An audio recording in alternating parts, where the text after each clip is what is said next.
President, I need to thank you. First, by ensuring and making sure that you worked with us to put security topmost today, and that we're going to do everything that we can, each and every one of us, to discuss this problem.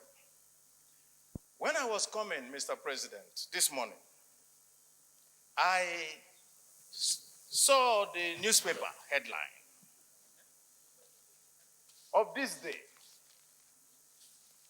Mr. President, Commander-in-Chief, expresses shock at the level of violent crime. In other words, Mr. President was expressing surprise.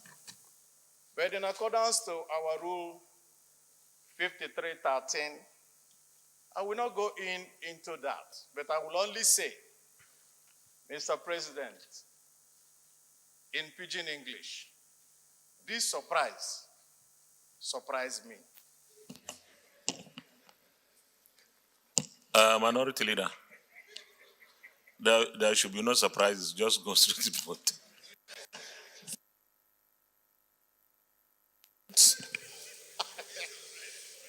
You have told us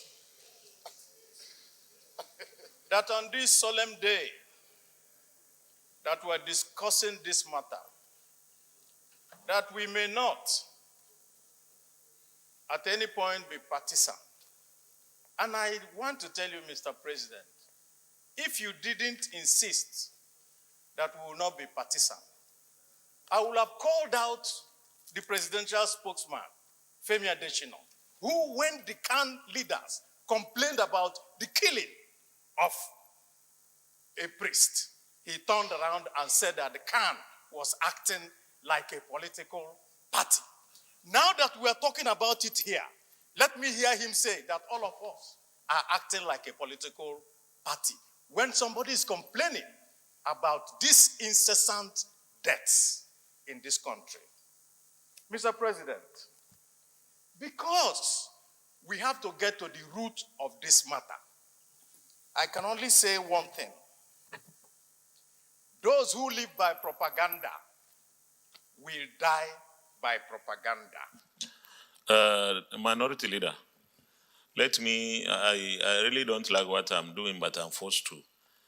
The issue before us and what concerns every single Nigerian today is the insecurity that is so pervasive. So I will still urge you that please, let's contribute in such a manner that we're able to get solutions. I'm not saying you cannot say what you want to say, but let's get solutions. What is the way forward? Because we need to take very urgent and immediate decisions and get across to the other side. So you may continue. In fact, you have 2 more minutes. No, you can still. Anyway, this is a minority leader. So there is a discount for him. Go ahead, minority leader. Mr. President, we are very serious here. This is a matter of life and death. And I was building up to something. And I will say what I was building up to very simply. Boko Haram has been defeated. Nigeria is now safer. Everything was being done to make sure that the hard work that was supposed to be done in securing Nigeria was not done because certain people did not do their work and preferred to cover the eyes of Nigerians with propaganda. That's why I said that at the beginning. But let me go on, Mr. President, to say this. All the time that we wasted in Nigeria trying to find all these excuses for non-performance has now come to stare us in the face.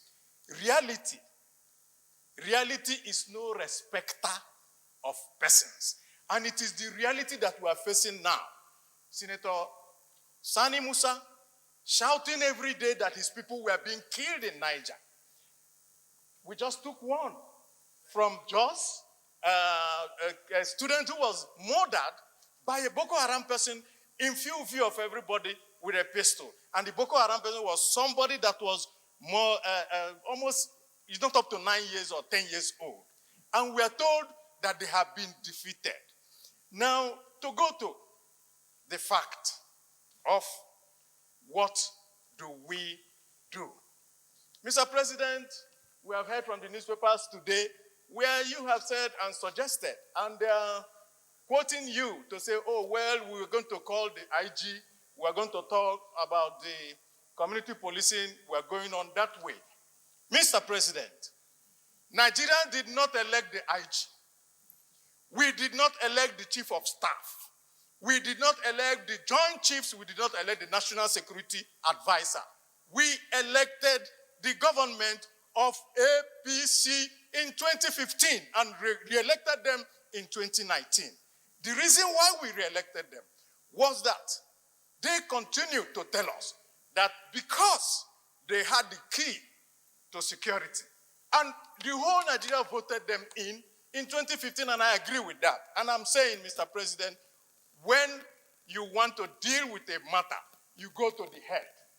So we will go to the government and ask this government to resign because they can no longer do anything in this country. Mr. Minority Leader, I know.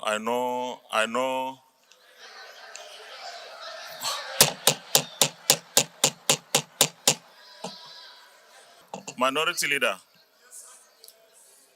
let me remind you once again that Nigerians voted for APC in 2015, and because they saw improvement in their lives, they voted APC again in 2019.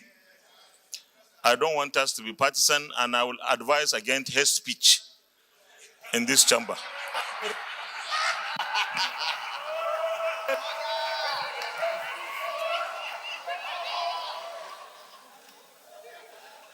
Mr. President, in conclusion, yes, Nigerians voted a government into power. And that government even said, if we don't perform, stone us. We are going with the stones to stone them now because they are no longer.